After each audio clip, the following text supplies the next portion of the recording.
మీరేం చేయండి, ప్రతి బూత్ ఏ డివిజన్ వాళ్ళు ఆ డివిజన్లో సాయంత్రం లోపల ఒక లిస్ట్ కావాలి.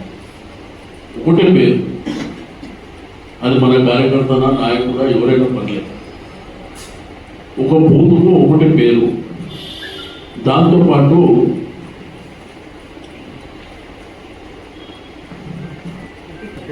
ఎఫిక్ నంబర్, అంటే వాళ్ళ ఫోటో ఐడెంటిటీ ఆధార్ కార్డు ఉంటుంది కదా, బూత్ ఏజెంట్ మనం ఇచ్చినప్పుడు వాళ్ళ అఫీషియల్ ఇస్తారు. రెండోది ఏంటంటే అది సర్వర్గా డౌన్లోడ్ అవుతుంది, అది ఇస్తుంది, పేరు ఇస్తే రాదు. కాబట్టి మీరు ఒక బూత్కు 3-4 అవసరం లేదు. మనం వాళ్ళు ఎవరు, మన కార్యకర్త కావచ్చు, మన నాయకుడు కావచ్చు, వాళ్ళ పేరు ఇవ్వండి. దాంట్లో అలా ఆధార్ కార్డు, ఓటర్ ఐడి, ఆ ఓటర్ ఐడిది ఒక ఫోటో తీసి అది ఇస్తే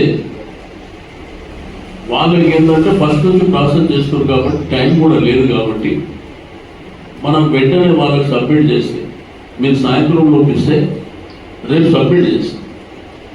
ఆ సబ్మిట్ చేసిన తర్వాత ఏంటంటే కొంత మీరు కూడా మీ డివిజన్లలో అన్నట్టు ఉండండి, వాళ్ళు వచ్చి సర్వే చేస్తున్నారు. అయితే దాంట్లో ఇంట్లోకి కొన్ని పేర్లు తీసేసేది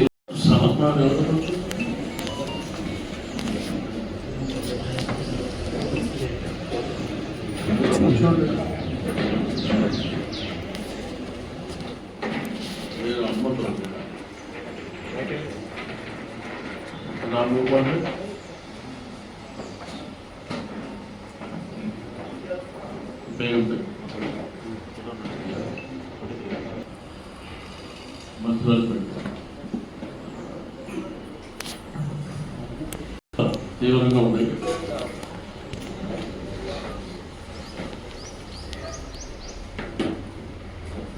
కార్పొరేటర్ గెలిచినప్పుడేమో తిరుగుతారు. మరి ఇప్పుడు దాదా ఇంపార్టెంట్ అవ్వాలి కదా, గురించి మాట్లాడదామని రమ్మని చెప్తున్నా. ఒకటి May 1st 30 2 రోజులే, 1వ తారీఖు నుంచి మేము మొత్తం 1 నెల పాటు SIR స్పెషల్ రివిజన్ ఇంటెన్సివ్ అని చెప్పి వాళ్ళ ఇంటింటికి వెళ్ళి ఎన్రోల్మెంట్, అంటే ఓటర్ ఎన్రోల్మెంట్ ఎలక్షన్ కమిషన్ వాళ్ళు వచ్చి తీసుకుంటారు.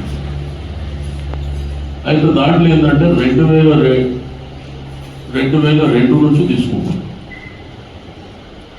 అంటే వాళ్ళు ఇప్పుడు జరుగుతున్నటువంటిది కాకుండా 2002లో ఎవరున్నారు మీ ఇంట్లోకి ఎవరు బయటకు వెళ్ళిపోయారు, ఒరిజినల్గా ఎవరు ఉంటున్నారు, కొంత కన్ఫ్యూజన్ చేయడానికి ఒక ప్రయత్నం జరుగుతుంది. దేశవ్యాప్తంగా కూడా ఈ ప్రాసెస్లో చాలా రాష్ట్రాలలో ఓట్లు తీసేస్తారు. ఇప్పుడు వెస్ట్ బెంగాల్లో 95 లక్షల ఓట్లు తీసేసి, ఎంత ఓట్లైనా కానీ వాళ్ళు గవర్నమెంట్ ఆఫ్ ఇండియా కంట్రోల్ ఉన్నారు కాబట్టి వాళ్ళు సరైనటువంటి సమాధానం లేకుండా ఇవన్నీ జరుగుతుంది.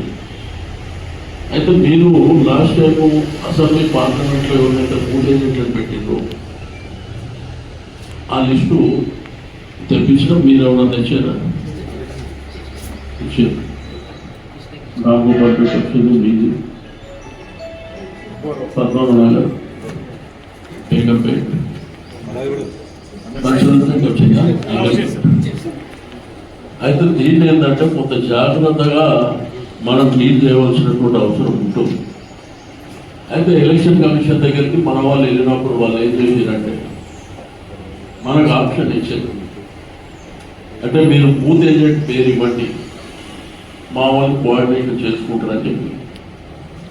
సరే, మన దగ్గర బూత్ ఏజెంట్ల ప్రాసెస్ ఎక్కడ ఉంటుందంటే ఆ ఎలక్షన్ వరకే వాళ్ళు బూత్ ఏజెంట్ ఉంటారు, తర్వాత ఎవరు పిలిచినా రాదు. అయితే దీంట్లో ఏంటంటే మీరు ఈ రోజు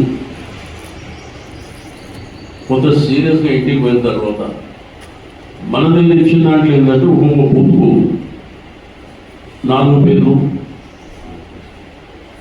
3, 4, 2 ఇట్లా ఇచ్చారు. అంటే మనం ఎలక్షన్ ఆప్షన్ పెట్టుకోవాలి కాబట్టి అట్లా పెట్టుకున్నాం, అవి పేర్లు వచ్చినాయి.